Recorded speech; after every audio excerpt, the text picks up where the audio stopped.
This video is sponsored by Skillshare. Hello. This game should not work out too, but it do. Let's see why.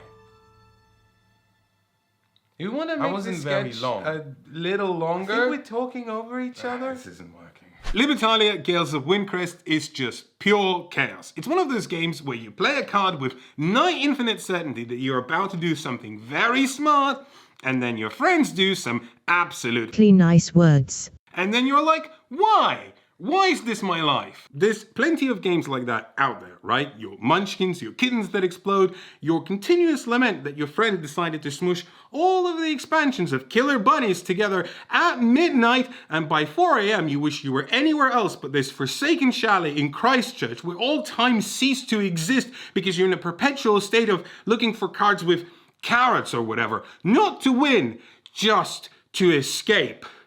Not that that ever happened to me, that's just a hypothetical example. Anyway, I bet you have two questions. One, what makes Libertalia different? And two, what makes it a good two-player game when it relies so much on the chaos of your friends causing you grief as part of its entertainment? Let's take a look. The thing I want you to know first is that despite its roots stemming from nonsense simulators, Libertalia is actually a very smart game, and it achieves that smartness the same way as scambait articles, with one weird trick. Your objective in Libertalia is straightforward. You're a pirate and an animal. A Panimal? You want gold, basically, so that you can sit on it and hatch more gold, because I'm pretty sure that's how gold works in the real world. If you're the Panimal with the most gold, at the end of the 3 rounds, you win. No silly, random changing win conditions here. So how does a round play, you might ask? Well, painfully. Before a round begins, each player will be dealt 6 cards out of a possible 40. These are, for a lack of a better term, buck wild, and not just because one of them is a horse witch. On your turn, simply pick a card, secretly play it face down, wait for the other players to do the same, and then you all reveal. This is the moment that definitely makes the game. The cards have so many effects and so many permutations in how they might resolve, so when you're choosing a card, you're trying to piece together how it will all play out, but that's like trying to piece shoelaces out of a bowl of spaghetti. But then you flip the card and suddenly, clarity. The clouds have parted with a gust of wind, and now you can see that yes, indeed, you absolutely did do something stupid, and now you Okay, where's the fun in that? Isn't it just, as real gamers would say, random? Well, sort of, but Libertalia does a pretty good job of plastering over that randomness with a big dollop of cheeky mind games. After you flip the cards face up, they'll be arranged in numerical order at the top of the board. First, you'll go from left to right, stopping over any card that has a day effect and resolve them. Then you'll go back from right to left, resolving any dusk effects, but this time you'll also grab a loot token along the way. Finally, all cards go to the player's tableaus, and now all cards they have with night effects will trigger, meaning these will repeat each turn. Here's the thing about these tokens. These are generally good. They give you gold or reputation, unless they are bad. If your card has a higher value, you'll be taking a loot token first. If your number is lower, you might get stuck having to take a bad token, which will lose you money or worse. So, higher value cards better?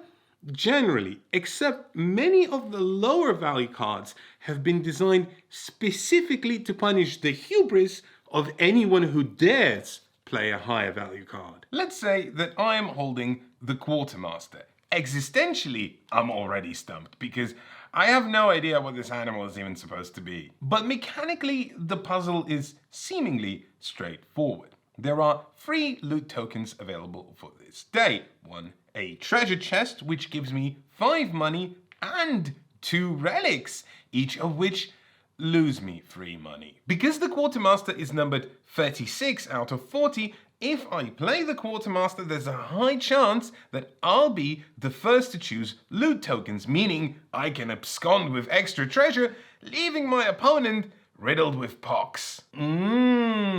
But what if my opponent plays the brute, which is a lower number, but its day effect discards the highest played character? Well, in that situation, because the brute's effect is a day effect and would resolve first, the quartermaster would walk the plank before we even landed on shore, meaning no treasure chest, and in fact, no loot token whatsoever. Worse yet, if I saved up my quartermaster for the last turn of the round, when I would have the most loot tokens, hoping to trigger its ability to get 1 coin for each loot token I have, then the brute would negate that ability as well, meaning I've just spent 6 turns hatching a plan, whereas what I've actually hatched is a sad turkey. Which is where you say, Efka, that all sounds fine, but there's 40 cards. How is anyone supposed to predict anything? Well, remember I mentioned that one smart mechanism that doesn't just transform this game, but this genre of games as a whole. Anytime players draw cards, only one of the players draws cards from a randomized deck. They reveal the 6 cards they've drawn, and then the other players, instead of also drawing randomly, fish out the same 6 identical cards from their decks. This is simple enough to sound daft, but I can't emphasize how transformative an experience Libertalia delivers with this single change to the formula. How do I know whether the other player has the brute or not? Well, have I ever drawn one? No, which means they've also never drawn one. Does that mean that it's now safe for me to play the quartermaster on my last turn?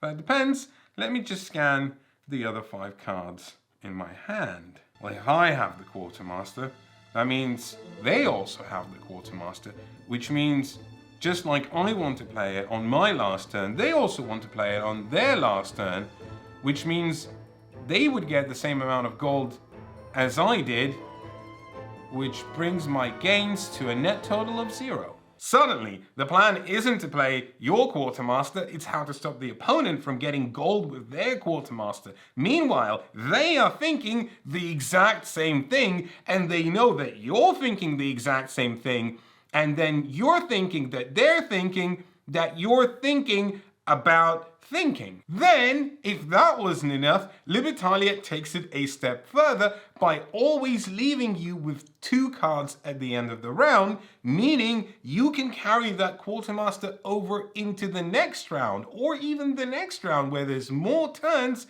and more loot tokens. Suddenly, the information isn't perfect anymore, asking you to remember some of the more crucial cards your opponent hasn't quite spent. The icing on this pirate cake is that each time you play with only 18 out of a possible 40 cards. And each time you draw 6 cards, Libertalia creates a new little minigame with its own potential interactions, intricacies, and peculiarities. It'll take you a few games to even know what the possibilities are, but it'll take you many dozens to master how those possibilities permutate in different circumstances. Okay, let's tackle the 2-player thing, because I imagine a lot of you familiar with Libertalia via its previous edition are probably going, wait a minute, Efka, isn't Libertalia rubbish at 2? There's a plethora of games out there that are intended for more players, but are also great with 2. Games like Gloomhaven, Spirit Island, Great Western Trail, and so on. There are also many great games that are made for just 2 players. Games like Targi and Targi with the expansion. And then there are also experiences that simply don't work well with 2 players. Sidereal Confluence, for example, is a game about intergalactic resource trading and negotiation where you do the resource trading in real time with many different players. We intuitively know that this would not work in a duet. In an ideal world, a board game box that's just not suited for 2 players would say something like 3 to 5 players, but then publishers got on that having your game support 2 players sells copies really well, so almost every single board game is now 2 to 4 players, or better yet, 2 to 5 players, or better yet, 1 to 6 players. And just for the solo players out there, solo games are great, but not every game can or should have a solo mode. At some point, it just becomes misleading advertising. This is just the world we live in now. If you buy your board games off the shelf as impulse purchases, good luck. You're taking a crapshoot in more ways than one. If you want to be savvy about it, however, you can always consult BGG to see if your desired game is good at a certain player count. Let's see how that works. Here's Gloomhaven, the most popular game on BGG. If we go under player count recommendations, we see that most people agree that it's best at 3. That seems like valid information until you notice that 5.9% of people recommended with more than 4 when the game plays 1 to 4. Disturbingly, almost 1 in 100 out of millions of BGG users think that it's best at more than 4. You can't do that. The game does not have enough components in the box to play with more than 4. This is obviously absurd, but even if we look at seemingly reasonable statistics, we'll discover that 38.3% of people think that Gloomhaven is best at 4, whereas only 28.2% of people think that it's best at 2, suggesting that it's a poor 2-player game. And that's just not true. If you played Gloomhaven at 4, you know this. It's fine, it just gets too long and unwieldy. Gloomhaven is a great 2-player game. Sorry, that was a long diversion, but I hope it illustrates the magnitude of the problem. Publishers will put absolutely anything they want on the box, and if you ask a stranger on the internet for their opinion, they will tell you what they think, but what are the chances that what they think is something that actually suits you? So that's what I mean when I say Libertalia is a good 2-player game. It is good for me, but I'll explain why. And I hope that helps you make up your mind. I think what's crucial here is that Libertalia Gales of Windcrest becomes a different game at 2. Let's go back to the Quartermaster versus Brute example. I can probably suss out when my opponent will play those cards, especially if I know them well. Now, imagine 6 people simultaneously playing the same mind game. So what I think I need to do is play the Quartermaster on the penultimate turn so that I can play the Gunner to get rid of him. If Steve's going to play the Quartermaster, I need to make sure Steve's going to play the Quartermaster. Then I also wasn't kidding when I said Libertalia plasters over the randomness, because I meant that literally. The randomness is still there, creeping in the walls, and the more people there are tearing at those walls, the more the randomness seeps out. It really is Munchkin, but with a more modern design that tricks you into thinking it's smarter than it actually is. And I don't mean that as a bad thing, because maybe that's exactly what you need. Just kick back with your friends, with some silliness and fun. But that's not what you get at the 2-player count. There's one change that's introduced to the 2-player mode in this edition, a spacer placed in number 20.5. Now there are additional mind games. Will you play a low card or a high card? Because a low card means you might not even have a choice of tokens and be forced to take the pox. That's all very nice, and it suits the 2-player mode well, but ultimately what I want you to take away is that if you're playing at 2, it's a cat and mouse game. And if you're playing at the opposite player count, it's raucous chaos. As long as you know what to expect, I think you'll have a good time. Except, look, not to tack on a plot twist here, but there's one final caveat. When I say Libertalia Gusts of Breezecrest is really good at 2, I do really mean it. But at the same time, I would never play Libertalia if I was only going to play it with 2 players, because it's just not as sharp as some of the games that are designed exclusively for that player count. The reputation track particularly sticks out because low reputation means much more gold or victory points, and being second in a 2-player game is nowhere near as bad as being last in a 5-player game, because in the latter scenario, many more bad things could happen to you in between. Also, sometimes you get into this preposterous routine of turn after turn playing literally the same character as your opponent, and whilst it's cute for a while, it does get rather tedious when it just keeps going on and on and on. I think if what you want is specifically a great cat and mouse experience, might I recommend Watergate, or even another game by Libertalia's designer Paolo Mori called Caesar! Seize Rome in 20 minutes, both of which we've covered in the past. And of course, there's Tagi, the master of all two-player only games. And when it comes to Libertalia as part of entertainment for a large group of people, I think you might have picked up for this video that it's not exactly my favorite genre of games. I'd much rather play something like Monica's in that situation. But you know, you do you. So, who is Libertalia for? Well, there's actually a very good answer for this. It's for people who like to host game nights. For people who like to invite friends over and show them board games. It's versatile enough to adapt to different circumstances, and I bet you can get a lot of mileage out of it if you pair it with the right situations. Plus, these chunky azul-like pieces are fun and very pleasing to fiddle with, and that's a big boost when showing people board games. So that's Libertalia. But what about more games that are not really meant for two, but were great at that player count anyway? Well, in our next review, we'll take a look at another one of those.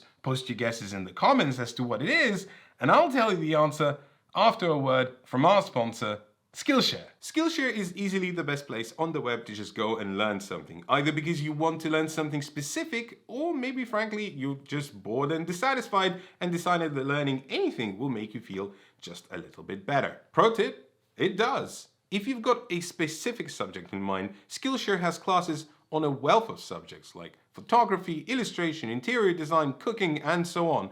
But what if you just want to find something? Well, when I make these sponsored spots, I like to play a little game of tie the class you're featuring to the subject of the video. So, Libertalia, pirates, sea shanties, guitar lessons! Learn Guitar, the complete beginner's guide by Mark Barnacle. I see what he did there. Will take you from I am holding a piece of wood with thin metal strings in my hand and I don't know what to do with it, to actually playing actual songs in an easy to follow structured guide that you can peruse at your own pace, setting your own goals. I gave it a go, and look at me now, huh? Playing what I think is a sea shanty.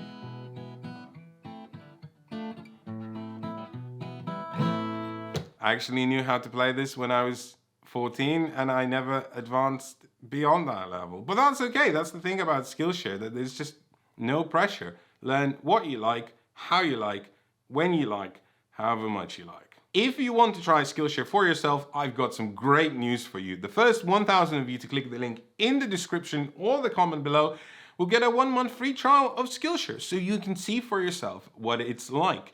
And if you go to Skillshare and use the code no pun included, all one word, at checkout, you will also get the same offer. That helps a channel out, so please do that. Hey, you're back! Wait a minute. You didn't watch the sponsor spot. You just skipped right past it. Listen, you can't do that. That's cheating, okay? Now, all of us, everyone watching, will have to wait for you to go scroll back, watch the sponsor spot. Meanwhile, we'll just have to sit here quietly, waiting until you do that. So go back now, okay? Okay? Watch the sponsor spot, and then I'll tell you the answer.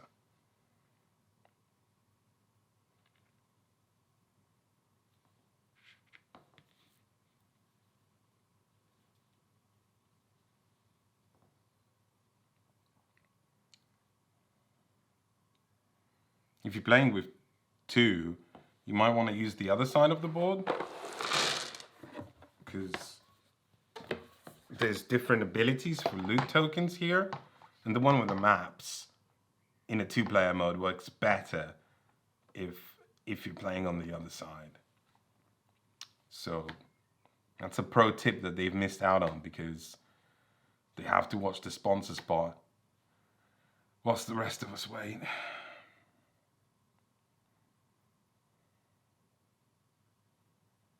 Okay, you're back. It's Ankh, Gods of Egypt.